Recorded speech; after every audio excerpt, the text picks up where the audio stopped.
पार्थ काव्याला म्हणणार, तुमचा खरा बोका असताना खोट्या बोक्यासाठी का रडताय?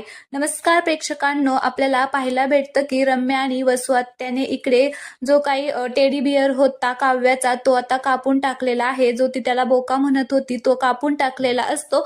त्यामुळे आता इथे काव्या खूप रडत असते, तिला खूप वाईट वाटत असतं. तर आता पार्थ तिच्या जवळ येतो, तिला आता स्वतः जवळ घेतो आणि तिच्या डोक्यावरती हात ठेवून म्हणत असतो की अहो काव्या, शांत व्हा. तुमचा खरा बोका असताना तुम्ही त्या खोट्या बोक्यासाठी का रडत आहात? हा तुमचा बोका खरा आहे आणि हा फक्त आणि फक्त तुमचाच आहे. प्लीज तुम्ही रडू नका. आता असं म्हटल्याबरोबर इकडे रम्याच्या मात्र पायाखालची जमीनच सरकते. तिला खूप मोठा धक्का इथे बसलेला आहे व स्वात्याला सुद्धा धक्का बसलेला आहे. आता त्यांनी जे हे काही केलं होतं पार्थला मिळवण्यासाठी, आता त्यांनी ज्या खड्ड्यात काव्या पडण्यासाठी खड्डा खांदला होता, त्या खड्ड्यात आता स्वतःच पडलेले आहेत आणि आपण केलं होतं काय, त्यामुळे उलटच झालेलं आहे. याचा आता पश्चाताप देखील त्यांना होणार आहे. तर आवडला असेल प्रोमो तर एक लाईक करा आणि चॅनलला प्लीज सबस्क्राईब करा. धन्यवाद.